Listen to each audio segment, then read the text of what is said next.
Before we begin, I would like to go over a little housekeeping. If you require closed captioning, you can select the small white box with the two letter C's located on the toolbar either at the bottom or top of your screen. My name is Sherry Adams and my pronouns are she, her. I am the Director of Counseling and Wellness at CUNY Graduate School of Public Health and Health Policy. Today, we are so excited to kick off our third annual Health and Wellness Week with a presentation on sleep hygiene and the science behind it. I am pleased to introduce our facilitator, Markella Heather Georgiou. Markella, a registered nurse since 1998, holds a master's degree in public health and is a certified health education specialist. With a diverse background spanning public health, she specializes in lactation consulting, newborn care, and childbirth education. She currently serves as a social work intern at CUNY SPH's Counseling and Wellness Services. Notably, she was a peer review panel member for the American Journal of Public Health. Markella, the floor is yours. Thank you so much, Sherry, and welcome everyone to this afternoon's presentation.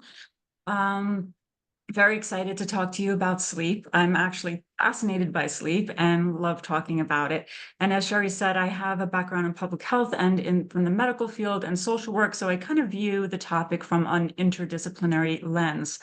I just want to say before we get started that this presentation is for informational purposes only. It's not medical advice, diagnosis, or treatment. Always seek the advice of your physician or other qualified healthcare provider with any questions you have about a medical condition.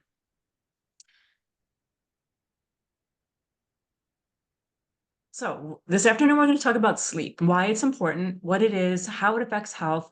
And with a deeper understanding of these topics, my goal is to provide some information about ways to improve sleep that make sense and give context and insight into why these things can be effective in improving sleep. So first thing is sleep really that important? And yes, it actually is essential to life. So scientific experiments, and they're probably pretty questionable experiments, have shown that without sleep, mammals die. And that includes humans as well. We can't live without sleep. And why is this? So sleep is about when the body is restoring and repairing itself. So if you think about machines, for example, they're engineered to have a specific lifespan or service life, as engineers call it, before they go out of commission and die. So like if you think about those buttons that you press that automatically open the doors, those machines are designed with a specific service life. So they only work X amount of times before they break down and they need parts replaced. And after a while, they just can't be refurbished anymore and they die, they're out of commission. So our bodies are also designed with a certain lifespan. And although we can have parts replaced, the main method of maintenance of the human body is through sleep. So many restorative and rejuvenating functions are happening during our sleep. So during our waking hours, our energy is being expended on maintaining our basal metabolic rate, performing physical activity, digesting food, thermogenesis, which is like heating our bodies. But when we're sleeping, with no food digestion taking place or physical activity taking place, that extra energy can be directed into the restorative processes of the body. For example, every day you get little tears in your blood vessels, right? And the body can dedicate the time and energy to repairing these little ruptures in the body's circulatory system. Also, our muscles and joints can be repaired and restored while we're sleeping. Our bodies even destroy cancer cells. Believe it or not, we have cancer cells that kind of crop up, and we have a built-in system, natural killer T cells, that will come attack those cells and destroy them before they could become a problem. A lot of this happens at night. Important immune functions. Our brains are also restoring themselves in many really important ways during sleep. Our brains are replenishing their energy supply, the ATP supply. Our brains literally wash out the cerebral spinal fluid that's circulating throughout the central nervous system. We're also consolidating memories while we're sleeping. So there's so many important restorative processes that are occurring while we sleep. It's no wonder that we don't feel the best when we don't get enough sleep. So I'm not going to go into too much about what happens if we don't get enough sleep, because I'm assuming if you're at this seminar and you're listening to it, you probably already know what it feels like to not get enough sleep. But there are different dysfunctions of the metabolic system, the immune system, cardiovascular system, the neurologic system, and of course, psychological symptoms, just, irritable, not a good sense of well-being, low energy. All of these things can be affected by impaired sleep. So the one thing I do want to discuss about impaired sleep is something called social jet lag. And social jet lag actually is not that commonly known. Most sleep disorders like insomnia and sleep apnea are kind of commonly known, but social jet lag is relatively new. It emerged on the scene, this term, in 2006, and since then, many have considered it a public health problem. So what it is it refers to the discrepancy or the misalignment between our body's internal biological clock and external social time. So our biological time is determined by our circadian biological clock, and to some extent, our chronotype, which I'll talk more about later. And social time is our work schedule, our school schedule. So when these two things don't line up, sleep impairment can occur. And this is what social jet lag is talking about. So we're going to talk a little bit more about sleep, but what I want to do is kind of set the context for how we're going to break this down. So when we want to improve something, it's kind of helpful to think about this concept of aggregation of marginal gains. So I first learned about this in the book called Atomic Habits by James Clear. And he talks about this example of the British cycling team. So apparently the British cycling team was really, really bad. They didn't win anything at all for like 110 years. It was so bad that one bike company refused to sell them equipment because they didn't want their reputation tarnished by such a bad team, like representing their products. So this team, however, went from being that bad to winning the Tour de France, winning gold medals, winning year after year after year. So how did they do this? What they did was they used this theory of aggregation of marginal gains. So what it is taking the whole picture and then breaking it down into like as many components and influencing factors as possible, and then making small improvements to all of those parts, even if it's just a 1% improvement. So this creates an aggregative change. So if we broke an issue down into 20 parts and improved each part by 1%, we'd have a 20% improvement. And then on top of that, we would have the interaction of all of those parts that could create even a higher aggregative gains, maybe even give us a 25% improvement. And so that's what this cycling team did. They went through everything, like the bike seats, the grips, the tires, which shoes they wore, what clothes they wore, what massage gel they used, countless improvements to their workouts, and even things like hand washing and infection control. So they improved all of those little details just a little bit, and it made a huge improvement. So same kind of philosophy that we'll use when we're talking about sleep. So let's break down sleep into some of its components. So the first way we can do this is to kind of, what does sleep look like? Right. So if we want to know what sleep looks like, we can look at its architecture. So sleep architecture can be seen in what's called a hypnogram. So this is a hypnogram here at the top.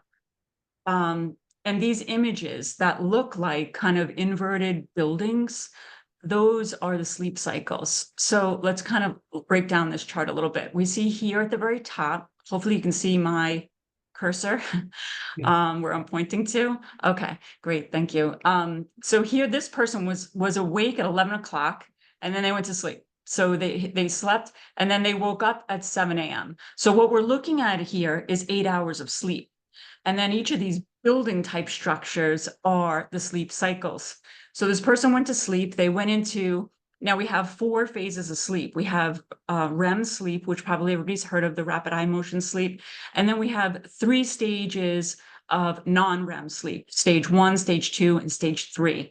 And each of these stages has its own specific function. So this person went to sleep, they went into stage 1, they went into stage 2, they went into stage 3, they went back into stage 2, they came up into the stage 1, and then they went into this REM sleep here in this red area. came back down into the light sleep, went into the deeper light sleep, and then went into the deep sleep. So we see this happening in these cycles going back and forth for this person. And we see more deep sleep at the kind of at the end of their sleep cycle between like 3 in the morning and 7 in the morning. So all of these cycles are happening for this person's sleep.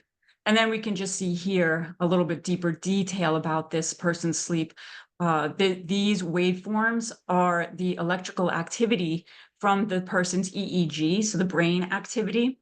And all of these here, these sleep spindles and these K complexes or ripples, these happen in the non-REM sleep. And then you have the theta waves in the REM sleep. And they're all important. They all have different functions. There's a lot of different restorative processes going on in the body, like we just kind of talked about. And each one of those is happening in the different stages. So if we were to try to say which one of these stages is the best, you can't really answer that because they're all needed and each one of them individually has a function. And then there's also research that's showing that the interplay and the interaction of the stages also have a function. So it's like the whole sleep picture has a function in addition to the specific functions of all the stages. So that's kind of important to note that you need the proper amount of time to get a cycle, because each one of these cycles is about 90 minutes, right? So you need that proper length of time to get all of those cycles in. Okay, so this slide is showing a little bit of an example of the restorative process. So this is actually this is data from my actual sleep. What this is basically showing you how the cardiovascular system is resting at night. So the lowest heart rate that I had during this night of sleep was 47 beats per minute.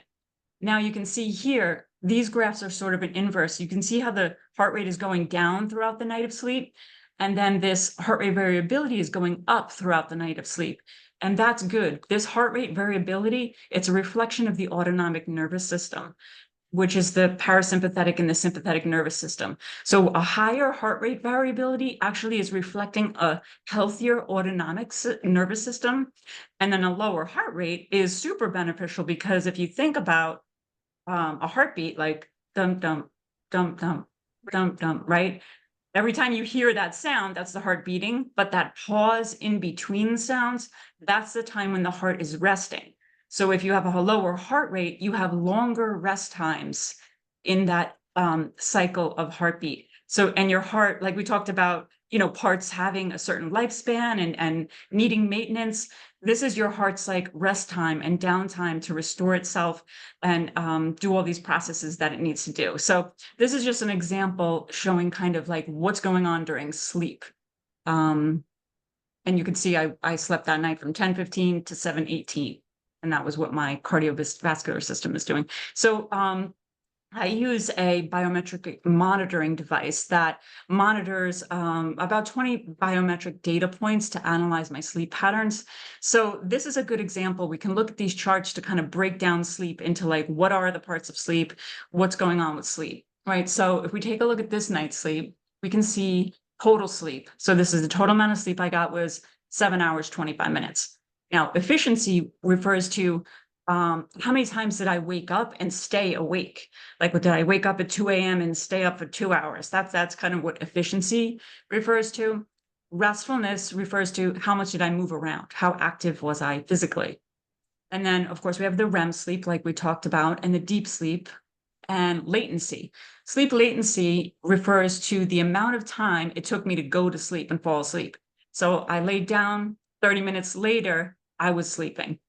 And it kind of, you can see it flagged it in red because that's not optimal time. Even though I think 30 minutes is pretty decent time, it's not optimal. And then timing refers to what time did I go to bed? What time did I wake up? Okay, and then you can see on the second night, I got 9 hours and 10 minutes. I was more efficient, didn't wake up as much. I didn't move much. I got good REM. I got good deep sleep. I fell asleep in 8 minutes. I was very tired this day. And I went to bed and woke up at optimal timing as well. So before I mentioned the word chronotype when we were talking about social jet lag, so let's do a little quiz. All right. And let me see where those were. We're going to ask about chronotype. So the kind of lay term for chronotype, chrono means time. So this refers to the concept of what time type of person, like you've heard early bird or a night owl. So it really, chronotype refers to a person's natural affinity for morning or evening. And the chronotype is based on many things, such as heredity, age, and circadian drivers, which we'll talk about. So there are scientific tools that measure chrono, right? We're saying early bird and night owl because it's kind of just common terms, but there really is a lot of science behind this, and there are scientific tools like the one on the screen here is the Munich Chronotype Questionnaire. And there's also another tool, a little bit more reliable, called the MEQ, the Morningness and Eveningness Questionnaire. And that questionnaire, those scientific questionnaires, what they call the chronotypes are definitely morning type, moderately morning type, neither type, moderately evening type, and definitely evening type.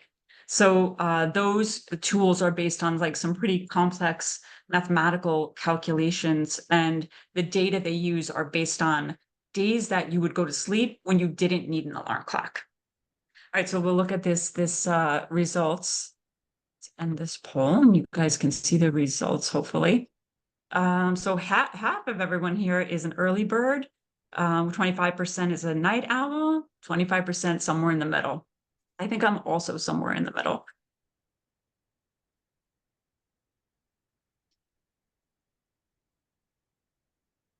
Just another kind of note on chronotype. So those chronotypes that I had, so we kind of said early bird and night owl, that's kind of like the colloquial terms of it. Then we had the really scientific, and then there's kind of this like in the middle kind of like user-friendly, public-facing kind of chronotype research that's being done. And they've categorized the chronotypes into animals, the lion, bear, wolf, and dolphin. So you might see that as well if you kind of look up what chronotype is. And also, I think it's important to mention too that chronotype can change throughout the lifespan. Typically, you know, the typical stereotypes of teenagers being like irritable and you know, all these different stereotypes. Researchers think it has a lot to do with their chronotype because they're being forced to wake up too early when they need extra sleep for that, all the functions that are going on with puberty. So teenagers tend to have a later chronotype, and older adults can tend to have an earlier chronotype. And like I said, these things are influenced by several factors. And the research is kind of divided on whether you can change it or you can't. And it, well, I should say the experts are kind of divided on whether you can change your chronotype or not, but the research shows you actually can. So this is another screenshot from my device. I don't know if you can see this, my ring that I have. This is the ring that I wear that kind of helps me monitor sleep and collect the biometric data. So this inner circle represents what my chronotype is, and the outer circle represents when I actually slept, and it looks at the midpoint of my sleep compared to my chronotype. So it's lined up. So if this would represent not having social jet lag, if that makes sense. All right, so let's talk a little bit about falling asleep. What is falling asleep? It's a very simple question, right? But it's actually kind of a complicated answer. So basically, the brain arousal systems must be deactivated to the point that the two sleep drivers can take over and allow the shift from consciousness into sleep. The two sleep drivers are the homeostatic process and the circadian process. The homeostatic process is really simple. It's basically how tired you are and how much your body needs to sleep, right? The circadian process, this relates to external cues from the environment that are integrated into the body. So let's talk a little bit more about circadian process. It actually has its origins in epidemiology. What happened was long-term night shift workers were having higher incident rates of cancer, and this sparked some research into this phenomenon. And as a result, the World Health Organization now outlines health risks with shift work. And also we have like this body of knowledge that has been growing about sleep and lack of sleep and things like that. So, and that's the field of circadian biology. So what it kind of says is that all organisms, including us humans, have a 24-hour clock that's synced with the Earth's 24-hour rotation, and that this impacts everything from gene expression to behavior. It can be seen in simple things like squirrels knowing when to gather nuts for the winter, birds knowing when to migrate, the human body knowing when to go to sleep, or even more complex processes such as menstrual cycles and giving birth. So the daily rhythms are generated on a cellular level. Then they're transmitted to the tissues, then to the organs, then to the entire organism.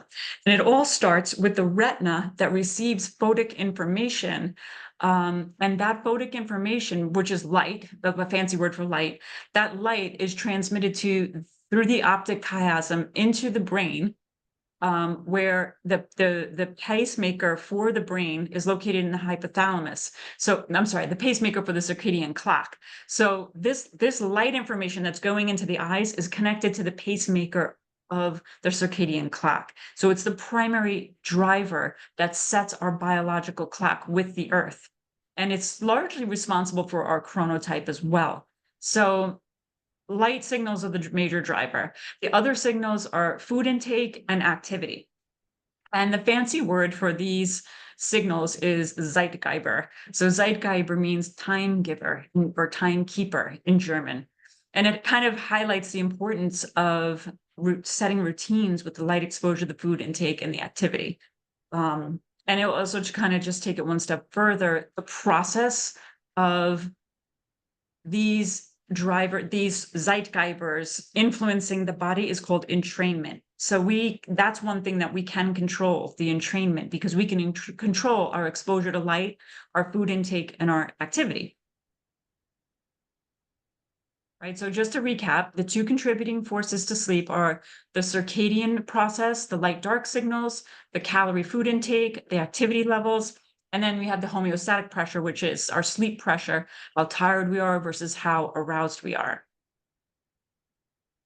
And then to recap what we've learned so far about sleep, we've learned about the stages, the sleep cycles with light sleep, deep sleep, REM sleep, sleep latency, about how long it takes us to fall asleep, restfulness, how long we stay asleep without waking up, timing, when we go to sleep, when we wake up, chronotype alignment, and then the circadian process and the homeostatic process. So I know this is a lot of information. So I just want to pause here for a moment to see if anyone has any questions about this before we move into the sleep improvement strategies.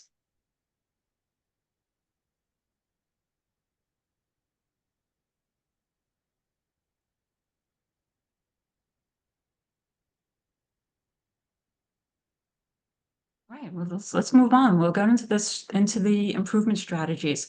So first thing is, if you think you have a sleep disorder, the first thing is the best to do is to contact your primary doctor, your primary care physician, and have a conversation with him about why you think you might have a sleep disorder. Other possible sources of help are sleep specialists. And here in New York, we have several sleep study clinics that can be helpful as well. ENTs can also be helpful if you feel like the problem is due to sleeping, something with sleep apnea, that kind of a thing. Breathing. Breathing. Also, dentists can be helpful too. They can create night guards or mouth guards that can help with breathing.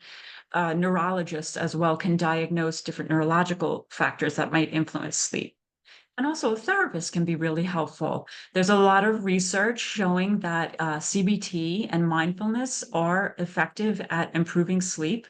Neurofeedback, I don't have it. I'm not sure about too much research, but I've actually done neurofeedback for sleep, and it has improved my sleep a lot. So I have some personal experience with that. And then also there could just be general anxiety that could be affecting your sleep latency and your ability to fall asleep. And that can be something that can be worked on in the therapeutic alliance with a therapist. So these are some good potential ways of addressing sleep issues.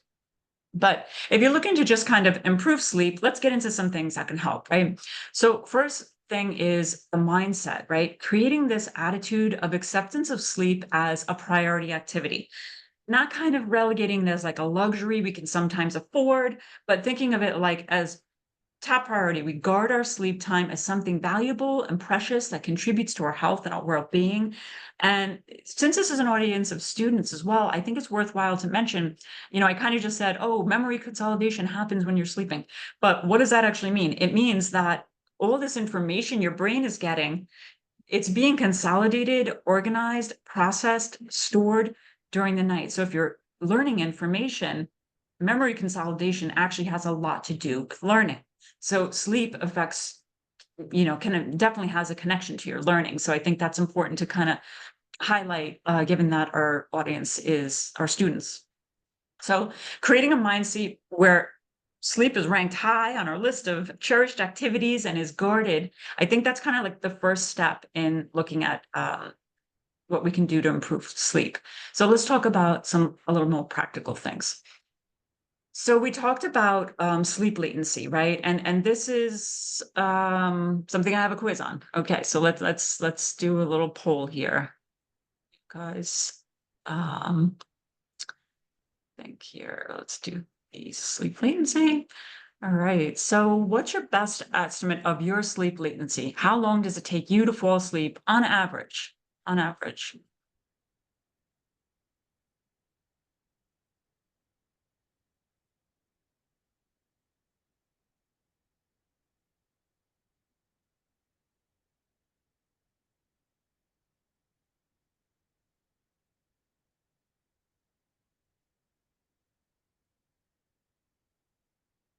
I agree. We have just give them another second in case anyone else wants to answer.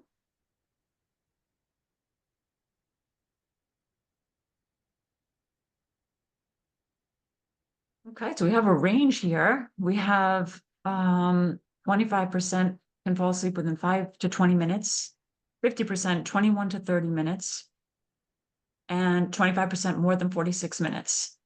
So it's a good range of sleep times. So if we want to improve the sleep latency, the ability to fall asleep, having enough physical exercise during the day can help increase that homeostatic sleep pressure.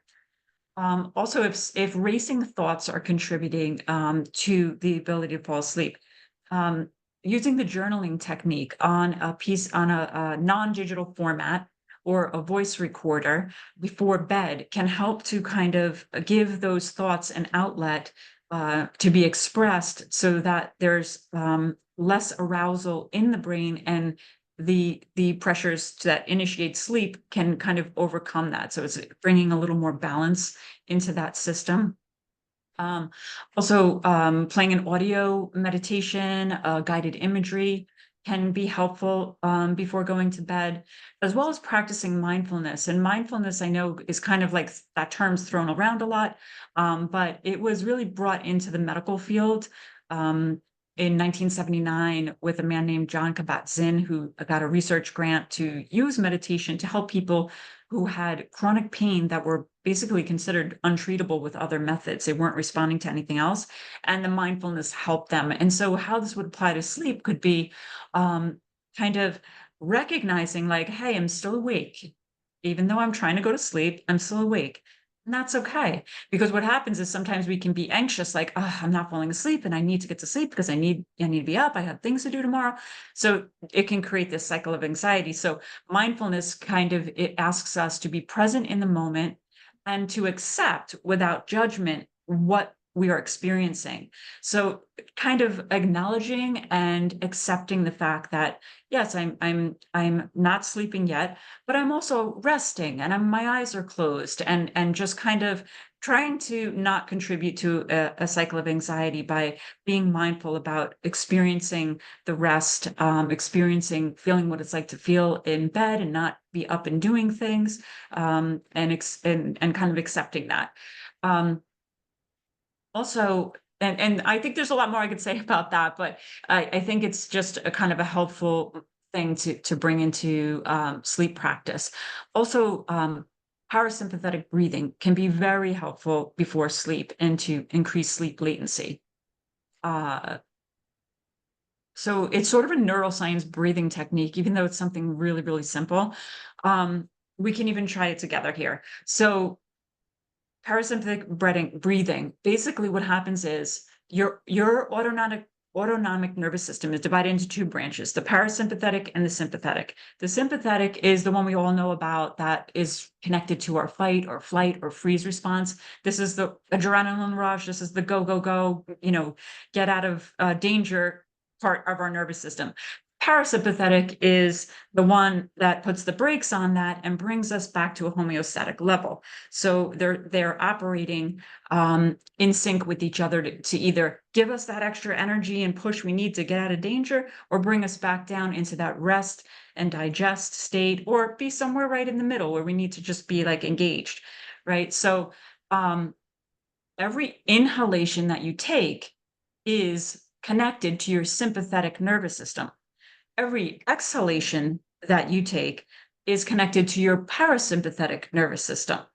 So the way we can engage our parasympathetic nervous system and help get us neurologically into the state of rest and digest. Rest and digest is kind of like the cliche of it, but what we want is the rest and the sleep, is to breathe intentionally with our exhales slightly longer than our inhales. And this will bring the parasympathetic nervous system on board. So we can just try for a second with how to do that. And everyone can just, wherever you are, just take an inhale and breathe in, and then exhale really nice and slowly and intentionally. So it's slightly longer than how you inhaled, right? And then breathe in again, just a normal breath. And then exhale nice and slowly and intentionally so that it's slightly longer than your inhalation. And one more time, breathing in. And nice, relaxed, slow, deep exhale. And that can help you feel calmer. And with that is kind of what is necessary with sleep latency. Increasing sleep pressure by exercising during the day, making sure you get enough activity, enough exercise, enough going on physically during the day so you feel more tired at night. And then the circadian process. So restricting food intake 3 hours before bed has been shown to entrain the circadian clock for sleep, right? If we're eating, we're giving the body energy, which is telling the body it's time to do activity. So if we're eating too close to bedtime, it's sending the body a mixed signal, right? So a lot of energy goes into the process of digesting food, and it can take away from sleep. So and if there is research that shows if you do need to have like a little snack or something before bed, that it's if it's composed of a single macronutrient like an apple or like a glass of milk or something like that, it has much less chance of impairing sleep rather than, having like a heavy meal or something like that. But the primary way to set your circadian clock is with lighting. The lighting is really key. So the timing, having consistent timing, a consistent bedtime and a consistent wake up time allows the body to have consistent light exposure time to set that pacemaker in the hypothalamus. And what's specifically important about this is morning light. So the wavelengths of the morning light are really what are setting that clock every day. And here's the thing, the light that comes out of the computers, which they call blue light, has the same or similar wavelengths to morning light. That's why it kind of messes everything up. If you're having a lot, because you hear people like, oh, limit your exposure to blue light at night. Well, that's why, because it mimics that morning light, and that's what's setting your circadian clock. So it's basically telling your pacemaker like, hey, it's morning again, when it was already morning in the same day cycle. So it's very confusing for the body. So that can contribute to sleep latency as well. So limiting that artificial light exposure from TV, computer, phone. And I know there are blue light filters, but from my research, I've not seen any evidence that blue light filters actually work, unfortunately. So, I mean, it's great to try it, but it may not actually be helping. So kind of lowering the lights an hour before bed, even just the natural lights, and then limiting that blue light exposure, that can help your body to be like, oh, it's almost bedtime. Like, and your neurological system starts getting cued in to prepare to sleep. So also, so like that's kind of like the pre-bedtime lighting, right? And then there's also the nighttime lighting. So like during the night when you're sleeping, closing all the shades or the lights and making sure that maybe even using a sleeping mask, making sure that your sleep environment during the night is dark enough. And of course, caffeine. Now, it sounds obviously like if you're going to drink coffee before bed, you're going to have trouble going to sleep. But it's important to know that the half-life of caffeine is 6 hours, and there are genetic variations with that. For some people, they metabolize it more quickly, so it's not in their system, and for some people, it's more slowly. So kind of being mindful about maybe limiting the caffeine 6 hours before your bedtime so that you're able to go to sleep. Because caffeine, of course, increases sleep latency. It makes it hard to go to sleep. It reduces sleep duration and efficiency, and it actually reduces stage 3 sleep, which is the deep sleep, and it increases stage 1 sleep, which is the light sleep, which means it's more likely to wake up more frequently. And coffee is not the only thing that has caffeine, right? The non-herbal teas like black tea and green tea, yerba tea, decaf coffee is only 98% caffeine free. So it actually has 2% caffeine.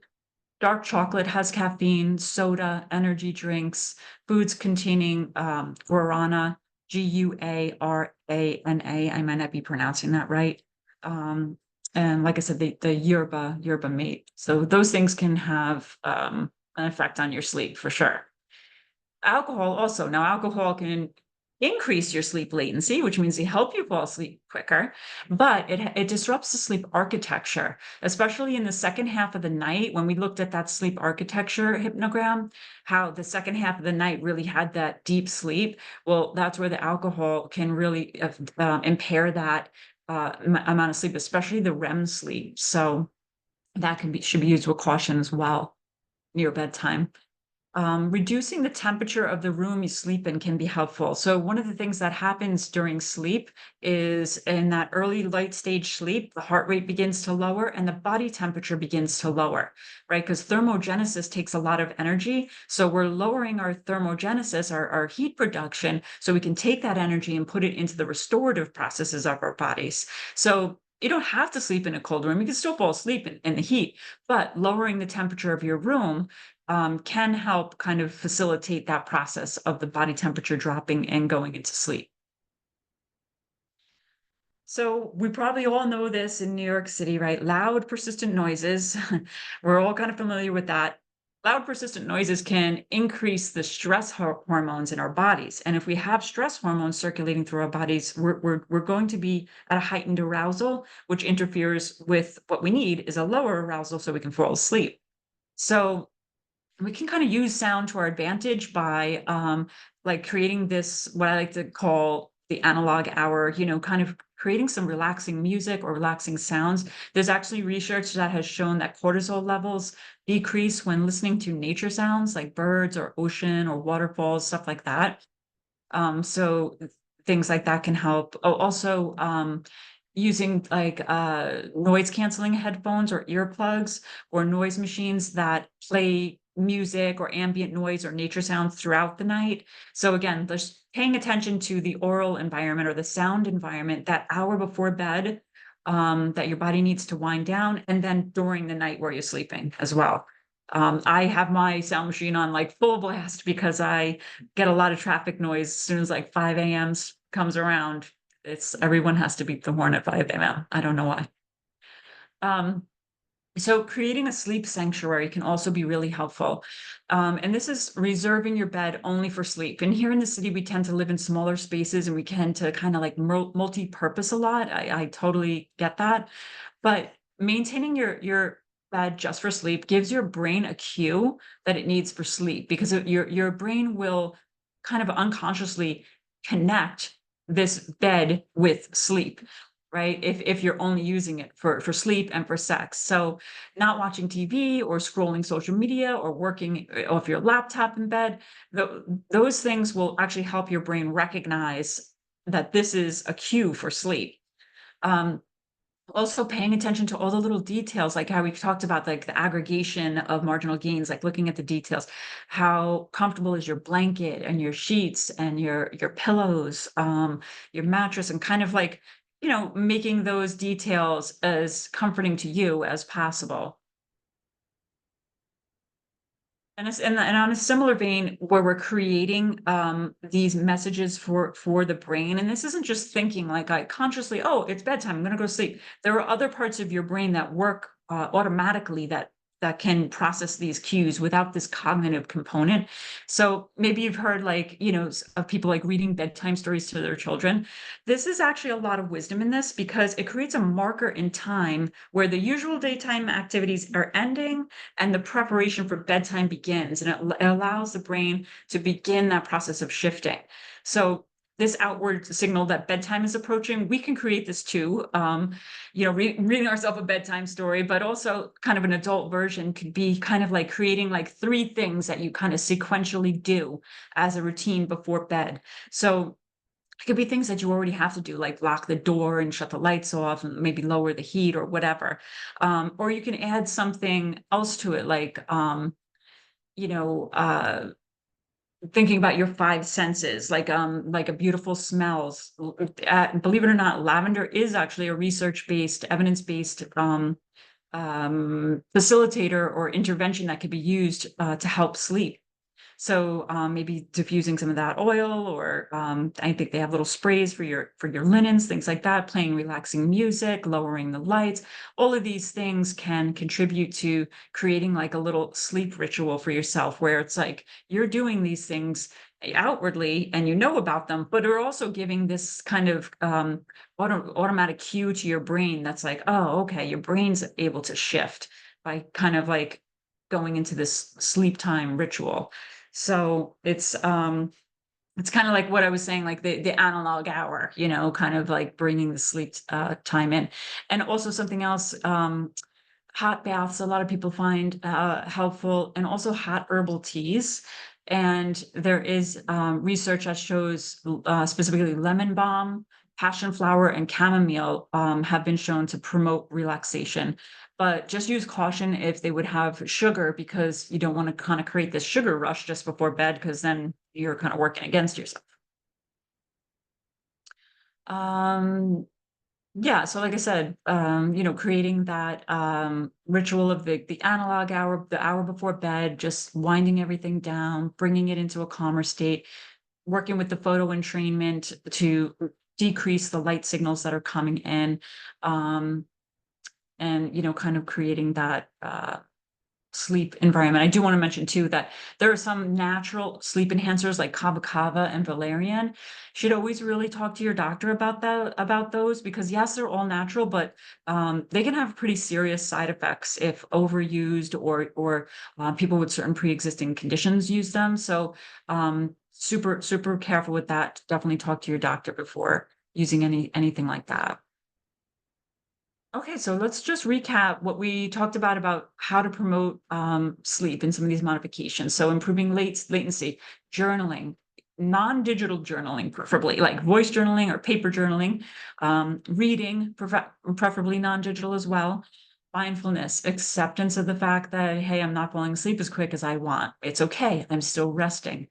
Um, Guided imagery for relaxation, meditation, prayer, parasympathetic breathing that we talked about, the longer exhalations, bringing that part of the nervous system on board, preparing for sleep, the sound baths, maintaining the mindset of sleep value, right? And then increasing the homeostatic pressure, getting plenty of activity, having a consistent bedtime and a consistent wake up time. Having that early morning light exposure is a key circadian rhythm time clock setter.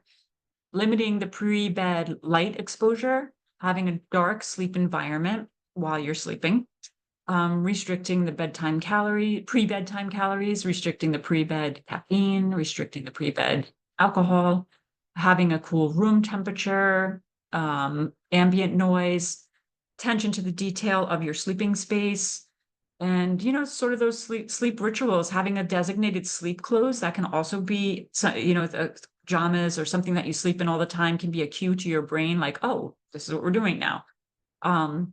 Lowering the lighting, hot bath, hot herbal teas, the lavender oil, maybe even doing like a skincare routine, closing the shades, like kind of stringing together a couple of activities to be like signaling the brain. And I also put in here, think this word Hygge, it's pronounced hygge because it's a Danish word. And the Danish people are shown to be like some of the happiest people in the world when they do these well-being surveys. And the Danish people have this concept of hygge, and it basically, nothing translates into English that means it. So, but it basically means like the feeling of like comfort, the feeling of safety, the feeling of being at home, like having a cozy blanket and, like it's raining or a storm outside and, you have a hot cup of tea and a blanket and you're reading, or maybe you're just like spending really good time enjoying simple pleasures. So like that kind of really relaxing, like comforting environment is helpful to think of. So if you're interested more in the circadian code, this is on my reading list. So that's why I wanted to share it, because his research, Dr. Panda, he's done a lot of research. He's got a lot of published peer-reviewed articles, and he also wrote this book sort of for the public. And I'm looking forward to reading it. I haven't gotten to read it yet, but I just thought I'd share it in case you're interested in this circadian biology. And then these are my sources if anyone wants to take a screenshot of some of the research that supports what we've talked about today. No, questions, comments, any thoughts? I know I gave you a lot of information. Please feel free to, comment, questions, jump right in.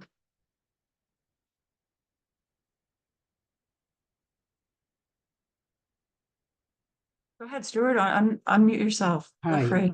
Hi.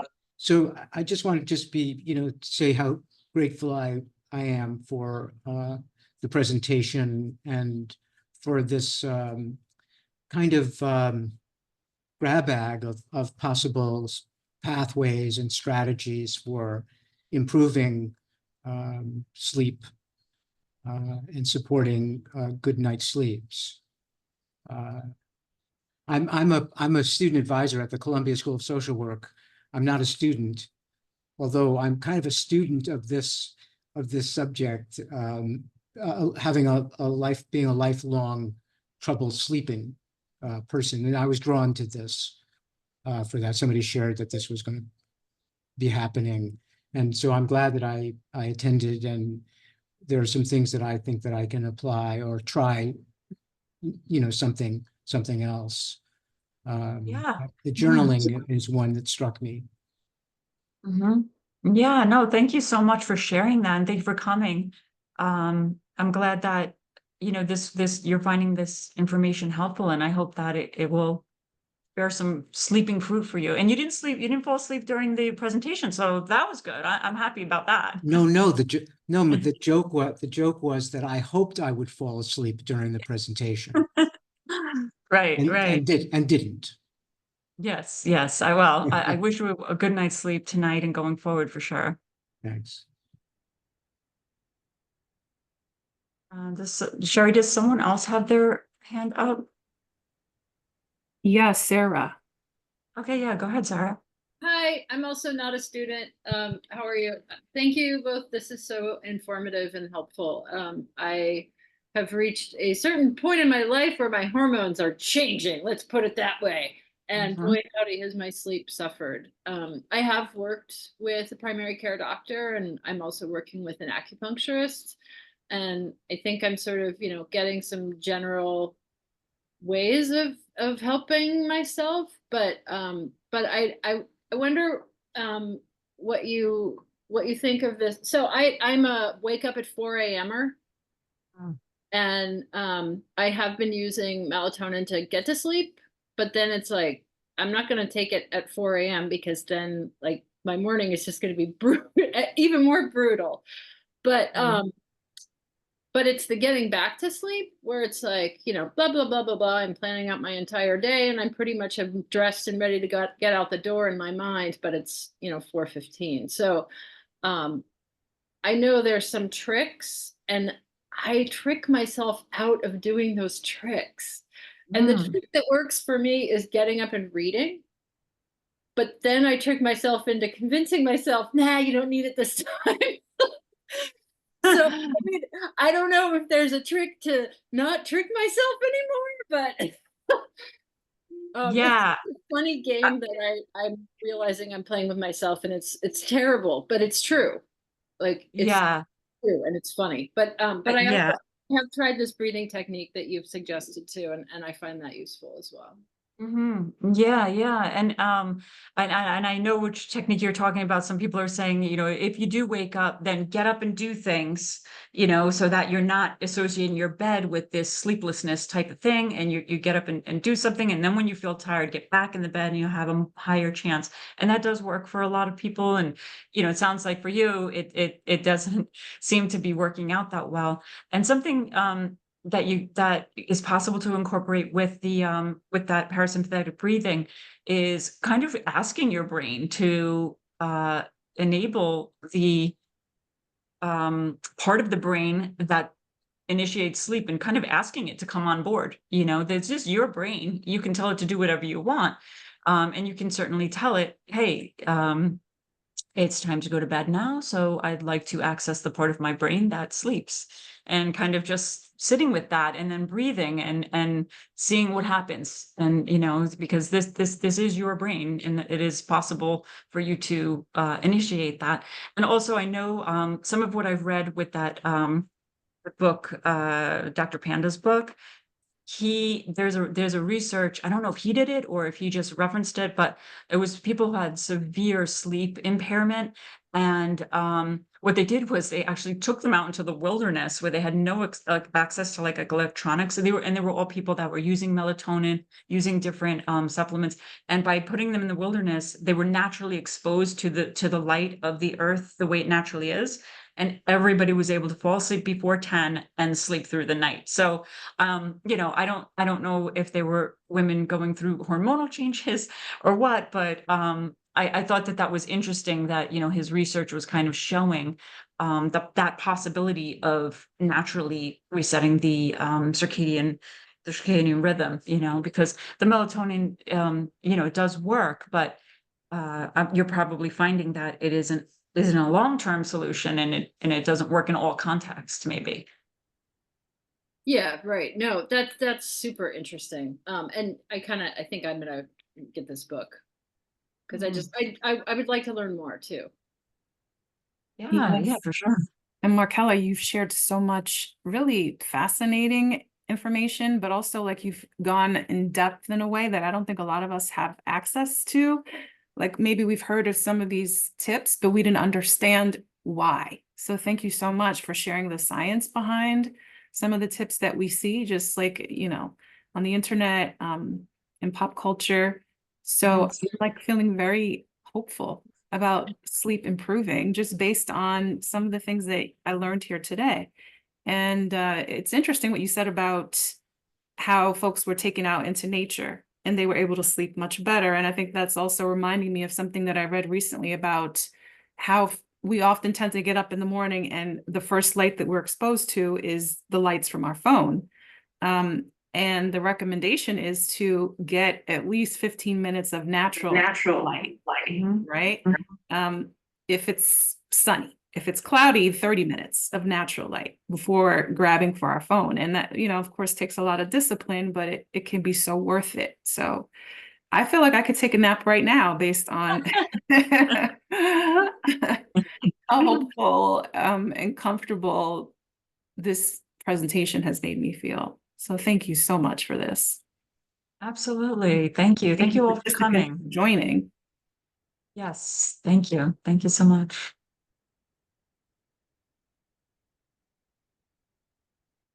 Are there any questions in the chat? And we have like just a couple of minutes. Okay, you have that.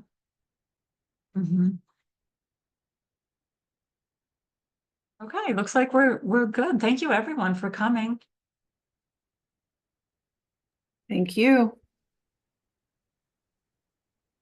Sherry, did you want to share about tomorrow's Oh, yes. So tomorrow at 4:30, in the Harlem Health Initiative space on the first floor, there will be a free Narcan training, and it will last for an hour, and participants will leave